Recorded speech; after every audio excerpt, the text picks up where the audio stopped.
Assalamualaikum warahmatullahi wabarakatuh. Waalaikumsalam warahmatullahi. Bismillah walhamdulillah salatu ala rasulillah Sayyidina Muhammad ibn Abdillah wala hawla wala quwwata illa billah. Perkenalkan, nama saya Ahmad Rajul Gufron. Saya santri asal Sumeneb, Jawa Timur. Baik, Mas Gufron, silahkan buka halaman 36.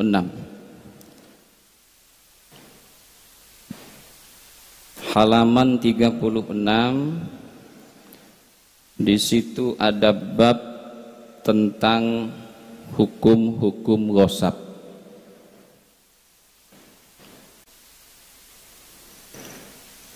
Silahkan, bismillah, dimulai dibaca. Nanti ketika saya suruh berhenti. Bismillahirrahmanirrahim. Qala al-musannifu wasyarih rahimahumullahu ta'ala wa nafa'ana bihima wa bi'ulumihima fid dharain amin. Bismillahirrahmanirrahim. Adapun ini faslun ialah suatu fasal fi ahkamil ghasbi, di dalam menerangkan tentang hukum-hukum ghasab. Wa huwa, adapun ghasab lugatan secara bahasa, akhdus syai'i ialah mengambil sesuatu, dulman halil zalim, mujaharatan lagi terang-terangan. Wa syara'an, dan adapun ghasab secara syara', al-istila'u ialah menguasai, ala haqqil ghairi, atas haknya orang lain, udwanan halil zalim. Wa yurja'u, dan dikembalikan, fil istila'i, apa menguasai tersebut, fil urfi, kepada urf.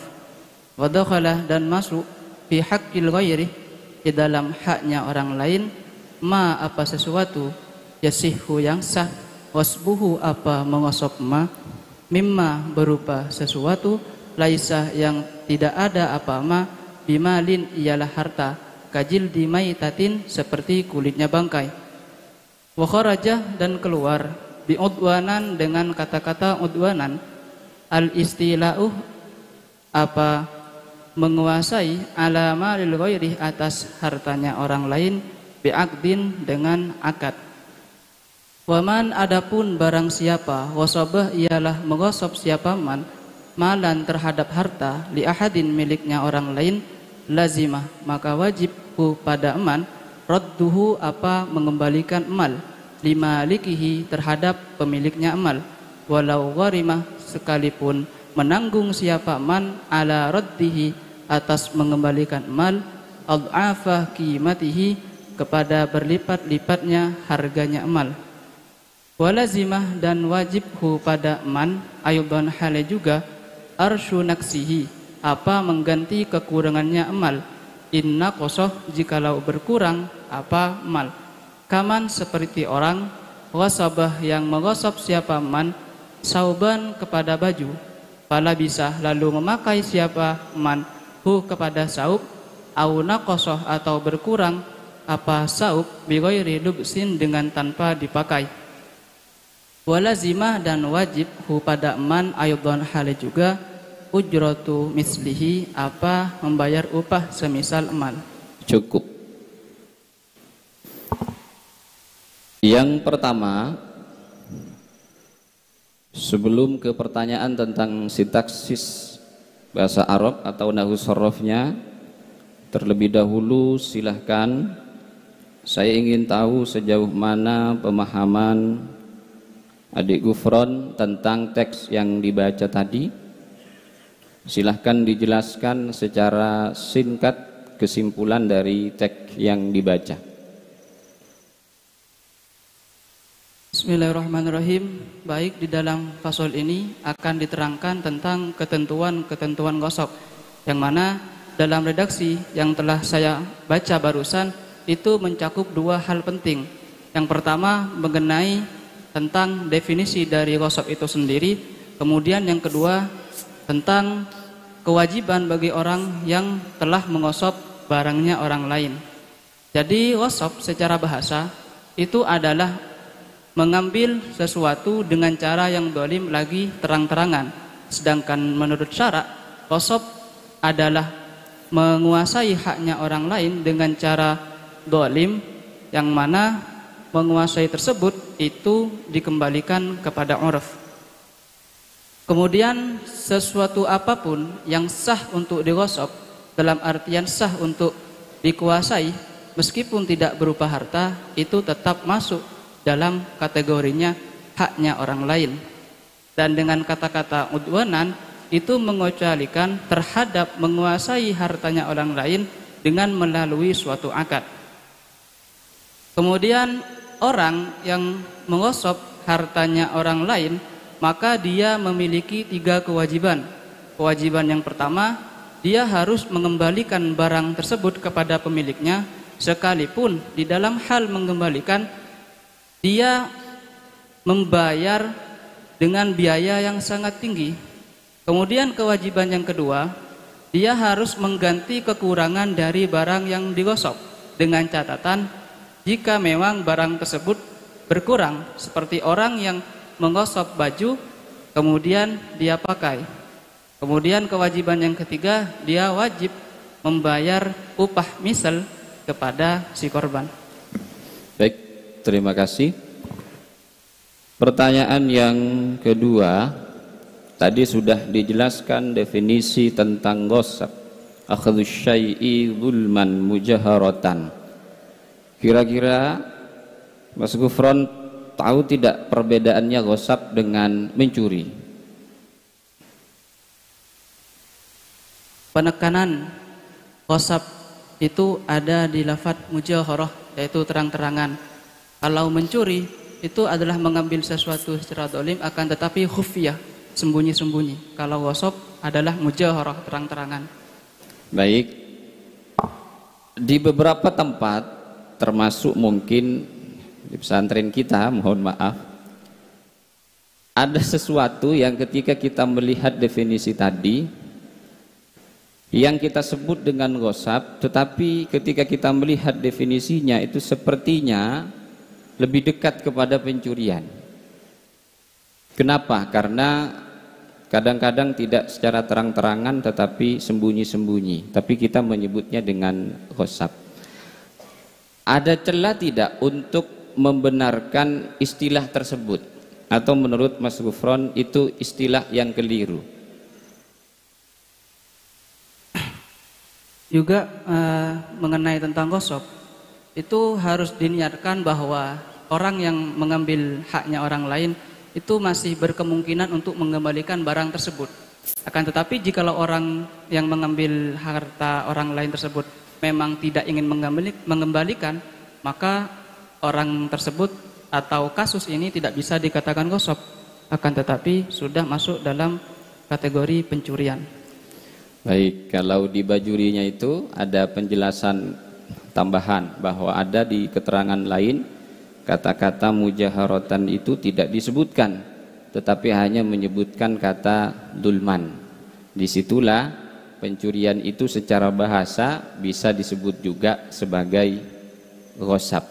Paling tidak secara istilah kita sudah benar di sini, walaupun secara praktek itu harus dibasmi dan dijauhi. Kemudian yang ketiga, ada kata-kata wa dakhala fi haqqil ghairi ma yasihhu wasbuhu. Apa yang dipahami dari ma yasihhu wasbuhu ini? Jadi yang dimaksud majasihu adalah sesuatu yang memang sah atau bisa dikuasai, berbeda dengan sesuatu yang tidak bisa dikuasai, seperti contoh anjing yang galak ataupun babi. Karena hal itu tidak terdapat kekuasaan orang lain terhadap barang tersebut. Ya, betul. Makanya di sini kenapa dipakai istilah al-istila'u ya, bukan istilah al-akhdhu. Yang terakhir dari pemahaman wa yurja'u, tadi dibaca wa yurja'u ya, wa yurja'u fil istila'i dil urfi. Maksudnya bagaimana itu? Jadi dalam konsep menguasai suatu barang itu dikembalikan kepada urf dari daerah-daerah setempat. Jadi jikalau memang dari daerah tersebut itu bisa dikatakan sebagai istilah, maka di dalam daerah tersebut sudah terjadi konsep istilah. Ya. Berarti ada kemungkinan ya supaya tidak disebut istilah dalam ghasab itu, buat tradisi uruf sehingga bisa dipahami yang lainnya. Tradisinya minjem mungkin, atau yang ulima ridhohu yang sering kita sebutkan itu.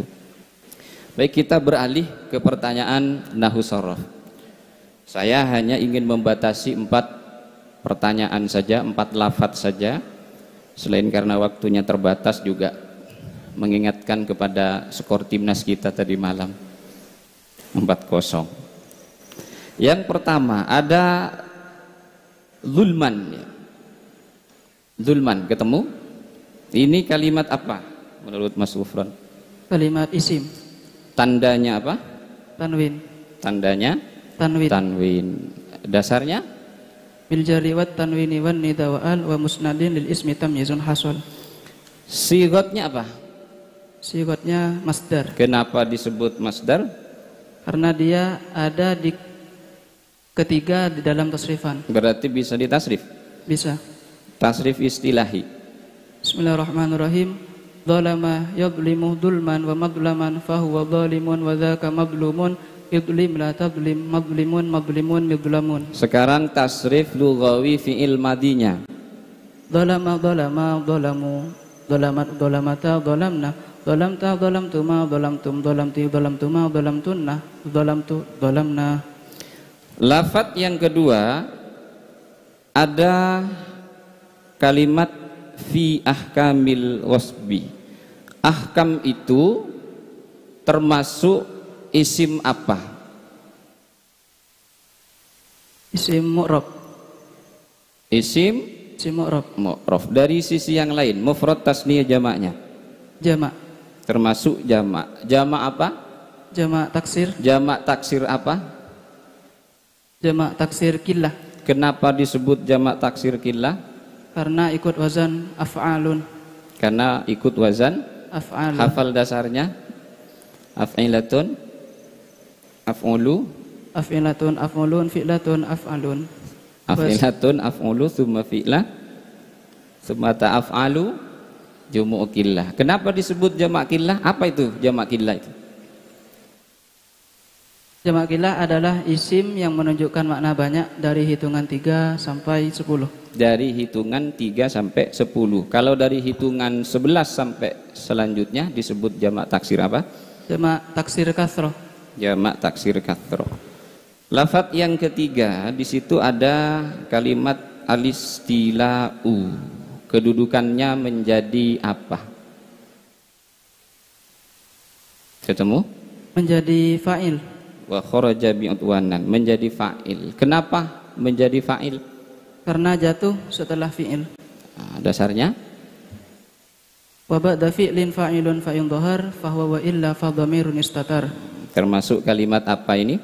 Kalimat isim. Kalimat isim karena ada al. Karena ada alnya. Sigotnya apa?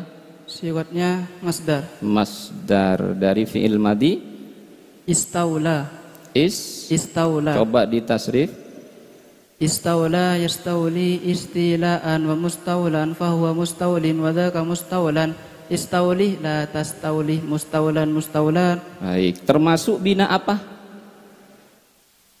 Bina lafif mafruk. Kenapa disebut bina lafif mafruk? Karena fa fi'il dan lam fi'ilnya itu berupa huruf illat. Baik.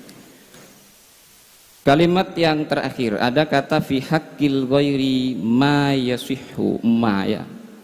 Itu termasuk kalimat apa? Kalimat isim. Isim apa? Isim mausul. Isim mausul. Termasuk isim yang mu'rab atau yang mabni. Isim mabni. Kenapa isim mabni? Karena serupa dengan kalimat huruf. Dasarnya? Wal ismu minhu mu'rabun wa mabni li syabahin minal hurufi mudni. Sisi keserupaannya dari sisi apa? Dari sisi iftiqarul lazim, membutuhkan lafadz yang pasti untuk menyempurnakan kalamnya. Apa di sini yang dibutuhkan? Yang dibutuhkan oleh isim mausul itu apa? Silah dan a'id. Silah dan a'id. Dasarnya apa?